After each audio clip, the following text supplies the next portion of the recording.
Good morning.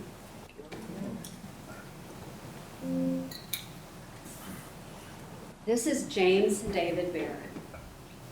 He went by David, and so that's what we're going to call him here. He was 68 years old when his life tragically came to an end at the hands of his girlfriend, the defendant, Suzanne Mericle, when she shot him, when she became unhinged and shot him in a fit of rage. Now, David and Suzanne had begun dating back in 2019. And it was a brief relationship then. They stayed in touch, and they reconnected over the years. They reconnected in the spring of 2024. The defendant was a dentist. She had a practice on St. Simon's Island, and David was an executive for a company that did construction for airports. He had two adult children, 3 grandchildren at the time of his death, and now there's 2 more grandchildren. When they reconnected in the spring of 2024, they began dating again, and it went at a much faster pace. They started dating, and they even went on vacation together with David's family to the beach. So the defendant went on the family vacation in August to the beach with them. The relationship progressed, and then in October of 2024, they bought this home together on Lake Lanier. So they bought the home, and the defendant was still working in her practice on St. Simon's Island with an eye towards retiring and coming to live here at the lake house with David. So on March 7th, 2025,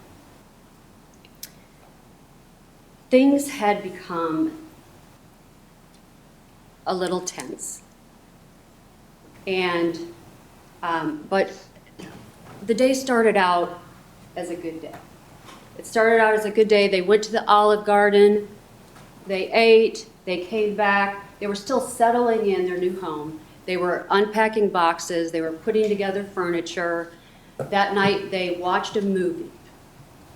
And we don't know a whole lot about the events that led up to the shooting that occurred late that night, early in the morning hours of March the 8th. But what the evidence will show is that the defendant had become aware that David had remained in contact with a woman from his past, a woman named Lilia, who she thought was from Romania, but was actually lives in Moldova. And David had been sending Lilia money, and the defendant was understandably upset about that. But it became something of an obsession with her. She couldn't let it go. She was constantly confronting David about it, and they were constantly fighting about it. So on the night of March 7th, 2025, what we do know, and what the evidence will show, what the physical evidence will show, is that David retreated upstairs. So in this lake house, the master bedroom is downstairs. The evidence will show that David had retreated upstairs to a guest bedroom. He had retreated to the guest bedroom, closed the door, locked the door behind him. The evidence will show that the defendant got her gun and that she came upstairs and that she fired that gun into the door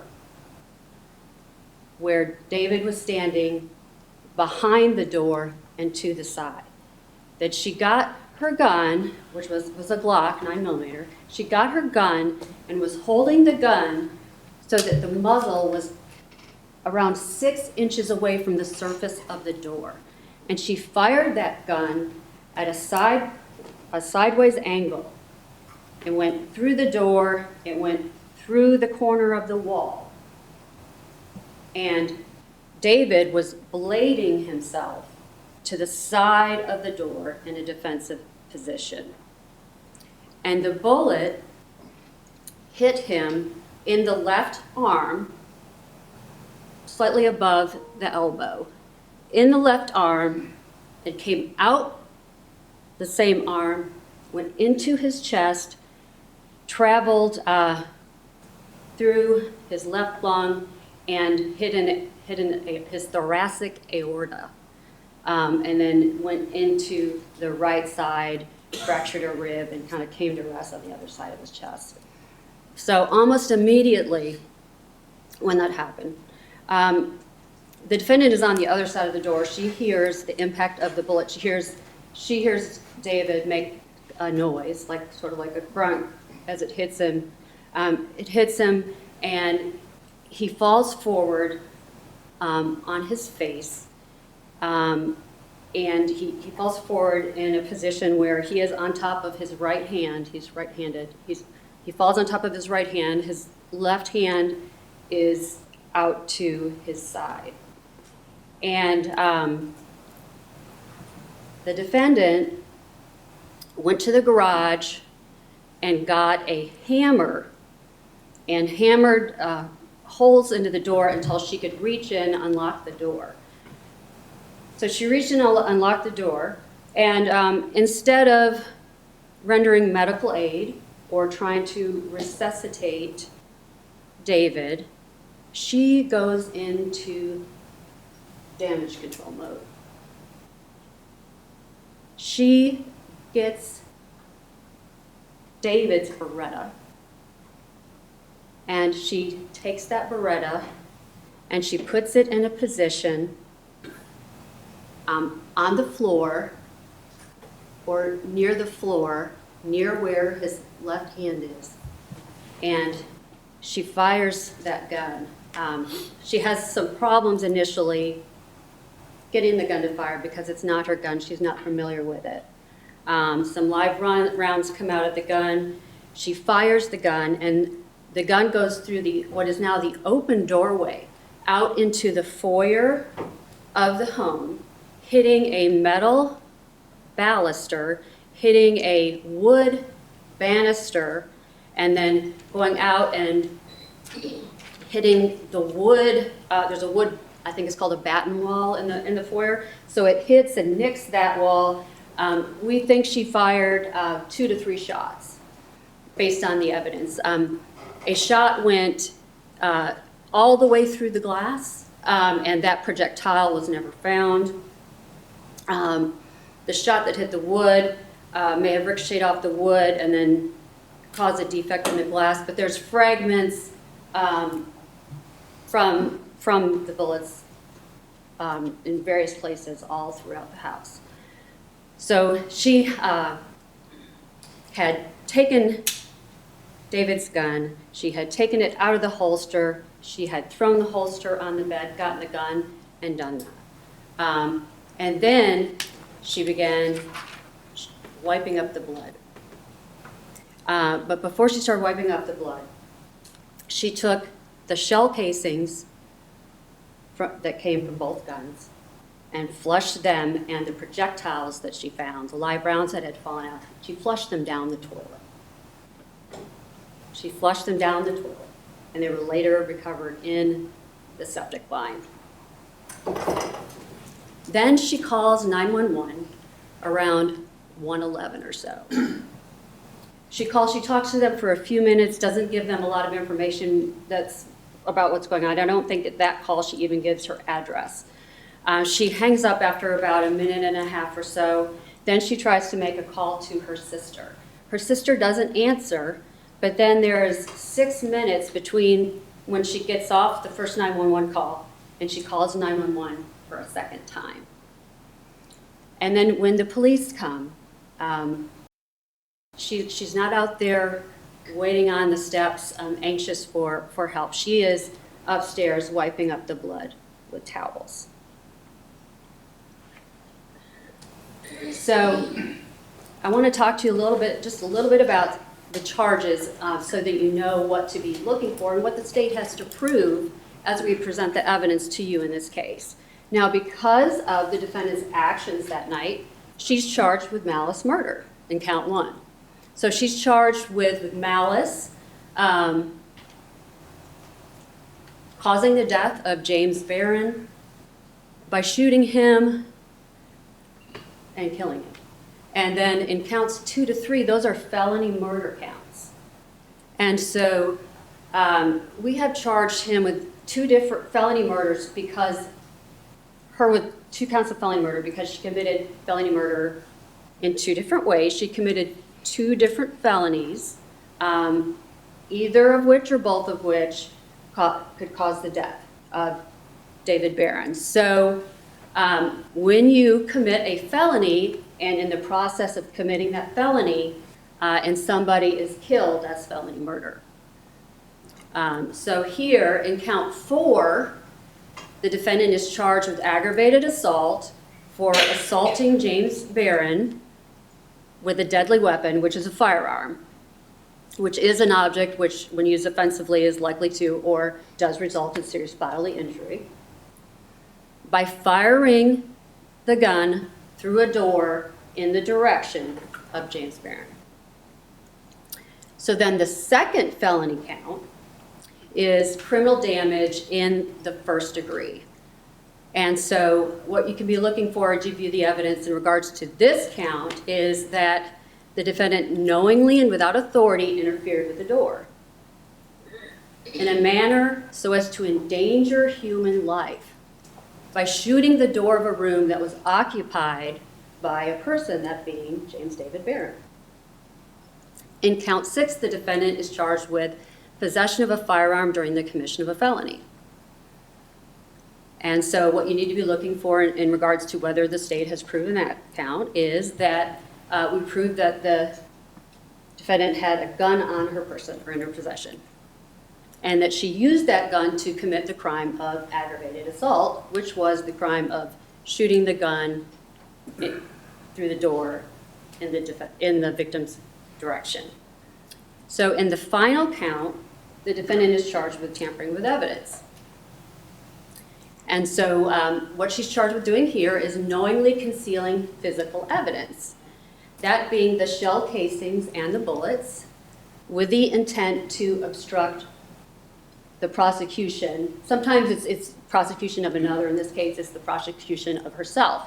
So basically, she flushed the shell casings and the bullets down the toilet in order to hide evidence of her crime.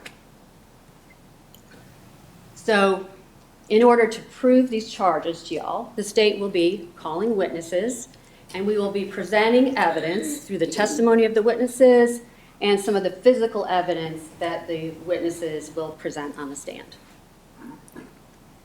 So the first witness you're going to hear from is Deputy Zachary Martin. He was the first responding officer on the scene. He had another officer with him, and when they arrived on the scene, they came up to the house in the dark, but it was lit up on the inside. And the deputies were shining their flashlights into the door. Deputy Martin went around to the side of the house to check on things while Deputy Thomas was pounding on the door and yelling sheriff's office and shining his flashlight in that door. The defendant did not come to the door, and at one point, Deputy Martin saw her come down the stairs and then turn around and go back up the stairs, and he sees her through the foyer window, can see through the foyer window that she is in the bedroom and crouching down, appearing to be doing something, which once he goes inside, sees that she's got the towels and then she's wiping up the blood. So you're going to hear from Deputy Martin, and you are going to see some footage from his body cam about what they saw when they first walked in the house. So I'm going to play just a small portion of what they saw when they first walked into the crime scene.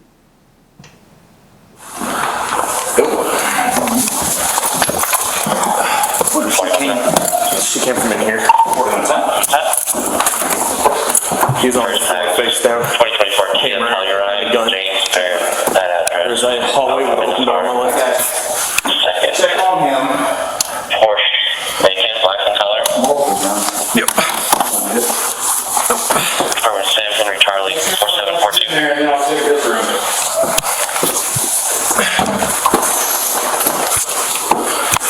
Good. There's a closet over here. Okay.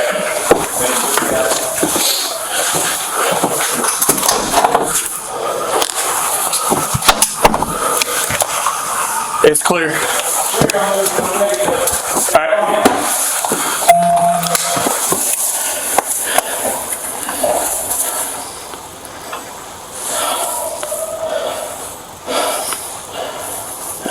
I don't have a pulse on him.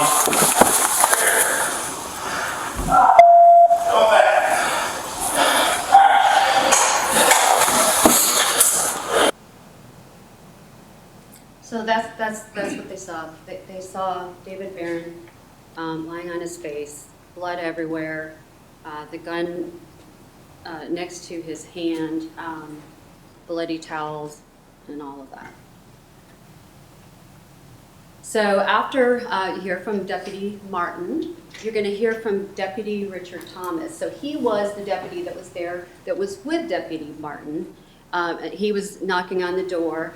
And so Deputy Martin's role was more looking over the crime scene and staying with the paramedics to make sure the crime scene wasn't disturbed. Now, Deputy Thomas's role there was staying with the defendant and keeping an eye on her. So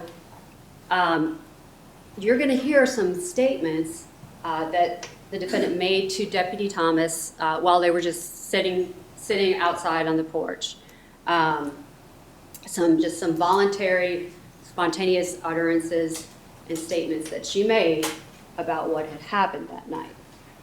So listen for these statements when you're watching his body cam. And the statements are important.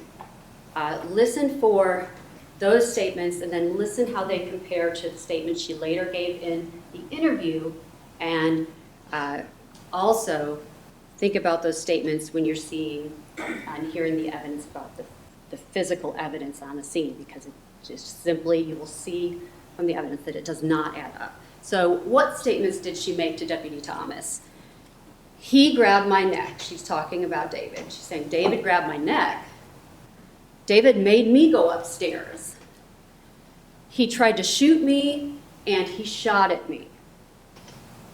I got dragged down the stairs and then I got my gun. We got into a fight a couple weeks ago and I decided to drive home. And that is, she's talking about a separate incident that we'll talk about briefly in just a minute. And then she's also talking about the separate incident where she left the house and got a DUI. And she's saying, he made me leave the house. Then also, she says to Deputy Thomas that David dragged me up the stairs. He said he was going to kill me. I said he'd been drinking too much. He said he'd shoved the gun down my throat. I was walking up the stairs and he said, stay away, and he shot the gun. I tried to shoot the doorknob off, or I tried to shoot the lock off. She says this 9 different times, that that's what she was trying to do to Deputy Thomas, that she was trying to shoot the doorknob or the lock off of that closed door. Now, in addition to Deputy Thomas, you're going to hear from Investigator Matthew Mefford. This is him sitting at the table with us today. He's the lead investigator on the case. And one of his roles as the lead investigator was to interview the defendant. So at the sheriff's office, at the law enforcement center, he sat down with the defendant and talked to her about what had happened. And so here's some of the statements that she made during that interview, and I want you to listen for them we'll play the interview for you. And so you be listening for these things. She said that Now she's talking about an incident that happened on February 16th, an earlier incident, that she went upstairs and laid there for 3 hours and couldn't go to sleep. So then I thought, I'm just going to go to St. Simon's. So I got up and got dressed and got all my stuff and put it in the car, and then I went upstairs. He had the door locked, and I said I was leaving. So, and we'll talk some more about that incident in a minute. We keep getting in big fights because of this woman being Lilia, the woman that he is having contact with and sending money to. He said, I got your phone and your journal, and I was going up the stairs to get them. So this is in relation to the incident that night of the shooting. She's saying that he had his phone, had her phone and his journal, and that she was going upstairs to get those items when the shooting occurred. Also be listening for this, and keep this in mind as you view the evidence and as you listen to the testimony. She told Investigator Mefford, we'd never gotten like this, ever. So things had never, ever gotten that bad as it was that night. She says David was drinking too for a long time, Jack Daniels and maybe some beer.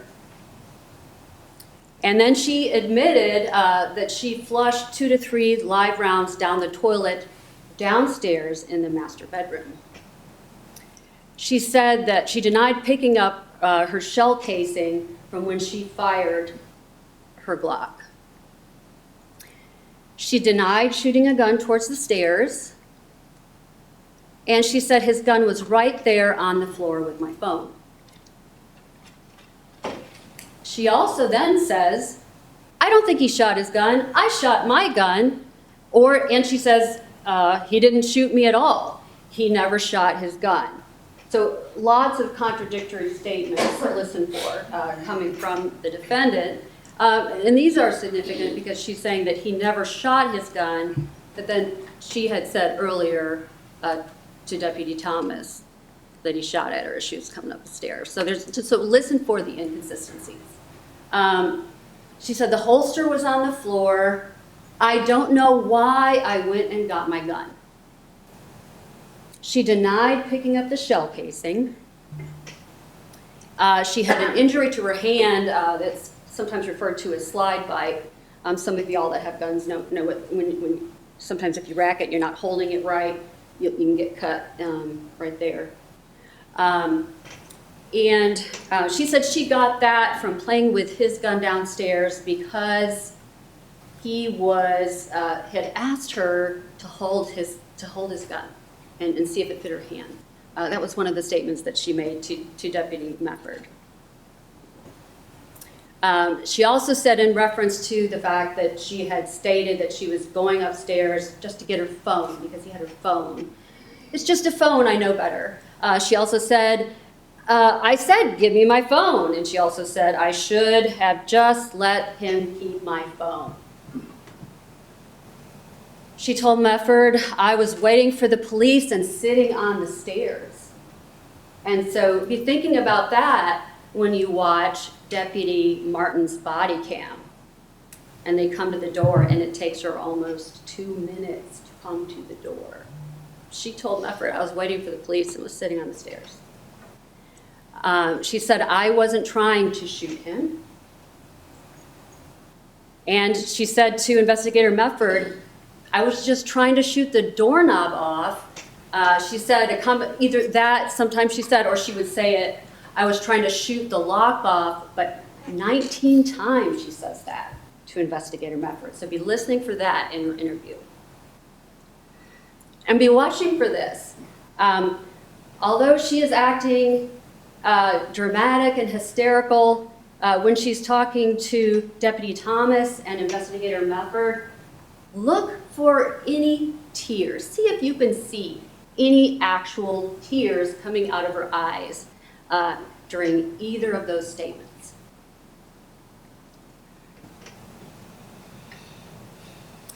So we also expect to hear from Sergeant Cameron Durham. He is our crime scene investigator. He has been a crime scene investigator in Hall County for 25 years. And so we're going to go through with him. He took pictures of all the things at the crime scene. So you're going to see a lot of pictures of the evidence and the crime scene through Sergeant Durham. So one of the important things that he took a picture of, this is the door that the defendant shot through. And so this is the door. The door is open in this picture, so it's not like it was when the evidence will show that the gun was fired, but it's just open for the purpose of taking the measurement and taking the picture. So you'll see, and Investigator Durham will testify that where his finger is right around where the bullet went through the door. So this is the side that she shot through from the outside. And you heard all those statements, or you will hear all the statements about how she was trying to shoot the doorknob and shoot the door lock off. Well, the bullet, you'll hear, the evidence will show, went into the door 8 inches above that. So that's what he's pointing to in that picture. When the muzzle of the gun was only 6 inches away from the door. And so in this picture, you can see better that the bullet hole, and if you look really close, you can see some little black speckles around the hole. That's called stippling, and Investigator Durham will tell you that what that indicated to him was that the defendant had been standing about 6 inches away from the door when the muzzle was 6 inches away from the surface of the door when she shot at David. You're going to see pictures of the trajectory. So this is the inside of the door. This is the other side of the door. So this rod here indicates the path of the bullet. It came at a sideways angle through the door, nicked that wall, and then went around and kept going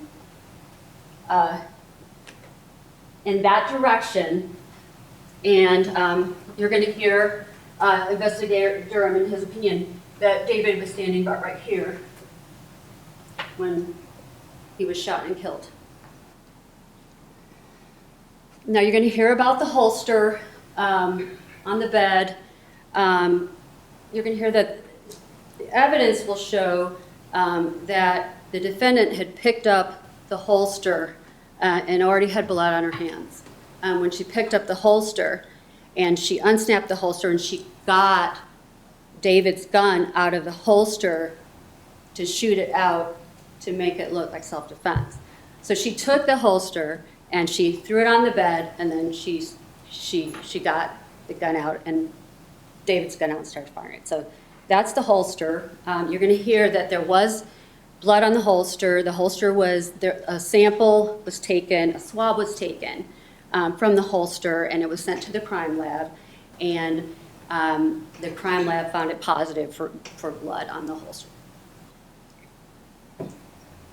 And then you're going to hear evidence about the outward trajectory of the shots that the defendant fired from the Beretta. So this picture, the yellow dowel rod, shows the direction of the bullet as it came outwards through the open door and into the foyer. And this is a picture of the other angle of that.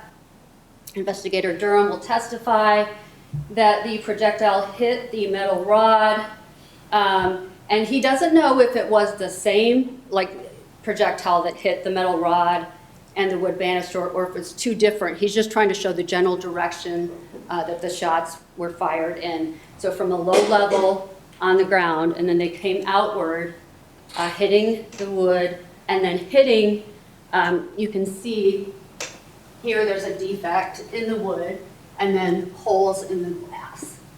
And then the rounder hole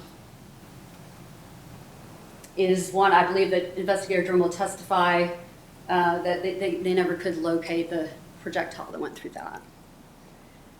And so this is a still shot that you're going to see from Deputy Martin's body cam that shows the position of the victim, Mr. Barron, when the first responding officers got on the scene right before the paramedics started trying the life-saving measures on him. And it shows the bloody towels where the defendant left them. It shows the gun on top of the blood. And that is another picture of the towels, Mr. Barron's Beretta that the evidence will show was fired and left set there by the defendant, and that's the hammer that she used to get in the door. And then you can see the bloody footprints. Investigator Durham will testify about the bloody footprints from the defendant going into the bathroom and flushing the casings and 2 live rounds down the toilet, not from the master bedroom, but from the upstairs bedroom, the upstairs guest bedroom where she killed Mr. Barron. Now this picture you're gonna hear about. It is important because this is the kitchen, but they had to cut a hole in the ceiling of the kitchen, and up above that is the toilet where the shell casings and the projectiles were flushed. And so they enlisted the help of a septic tank professional who helped them get there in the septic tank. They had taken the toilet out in the guest bedroom where Mr. Barron was. They had taken the toilet out. They put the camera down the pipe and found one of the live rounds up there. And so they got it out from the pipe that was right under the toilet in the upstairs bathroom.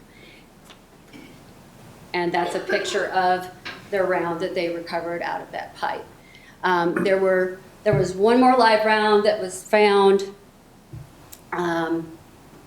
further down the line, more underneath the house, and then 2 shell casings that had moved further along that were in the septic tank line.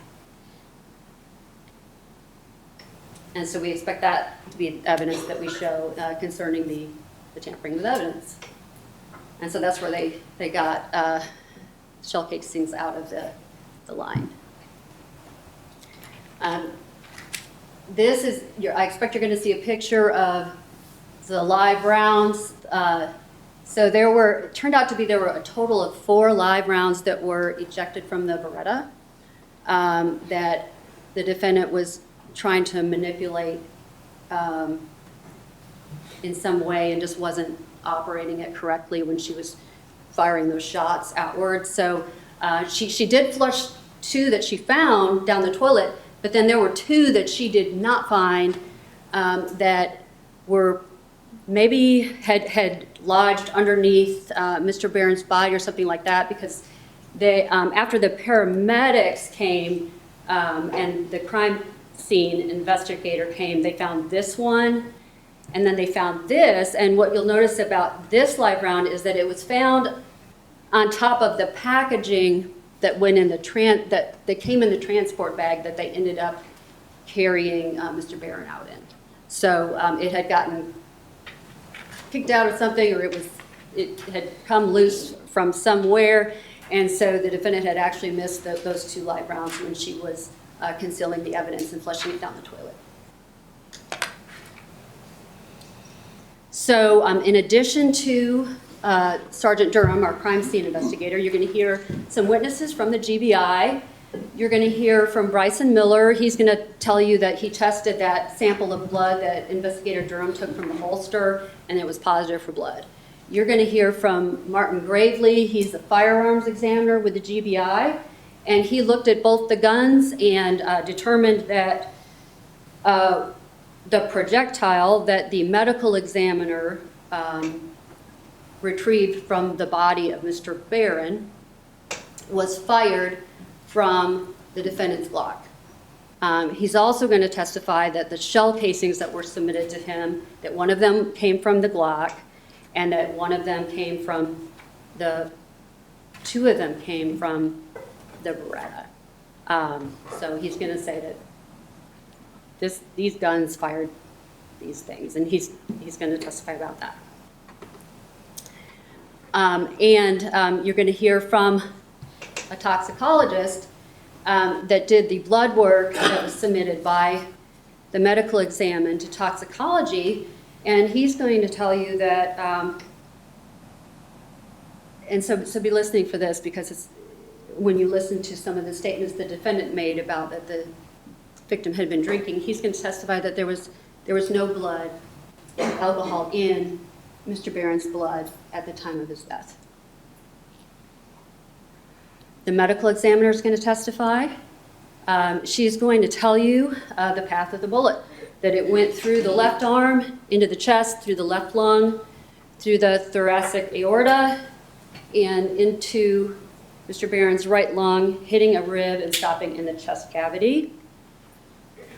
That the cause of Mr. Barron's death was the gunshot wound of the torso and the upper extremity, and that the manner of death is homicide. Now, in addition to all the science and crime lab witnesses, you're going to hear some witnesses that are going to talk about motive. Now, the state doesn't have to prove motive, but it certainly is helpful, especially in a case like this. And so you're going to hear testimony about December 28th of 2024. And that is the day that the defendant found out that Mr. Barron was having contact with Lilia. That's when she first found out about Lilia, and she confronted him. They got in a fight. He wanted to leave. She took his car keys, and she actually pointed a gun at Mr. Barron. Mr. Barron, she finally gave him his car keys, and he left, and he fled to a hotel. You're also going to hear on January 4th of 2025, that on that day, the defendant became upset because she found out, I think she was looking around in Mr. Barron's things, and she found out that he had been sending money to Lilia and her daughter. She became upset about that. Understandably so, it wasn't a smart thing to do. Even Mr. Barron's family didn't like him doing that, but he was doing that. She was becoming increasingly upset about it. And she confronted him, and he again retreated and went to a hotel. You're going to hear testimony about February 1st of 2025 when they are in St. Simon's, when David Barron had gone to visit the defendant in St. Simon's, and they had gone out to dinner, and they were having a nice dinner, but they got in a fight. She started confronting him about Lilia again upset about Lilia. And they were yelling at dinner, and they were yelling when they came back to the condo, and they were yelling outside the condo, and some neighbors or some people that were staying in a nearby unit actually called the police. And the police came out there, and what they actually found out was that David was trying to leave. He was trying to get inside the condo. The defendant had gotten inside the condo. He wanted to get inside and get his things. She would not let him inside. He was trying to open the door to get his things where he could leave. And in doing that, she was pushing against the door, trying to push it closed. And when he was pushing the door open, she fell over and hit her head. And the police came.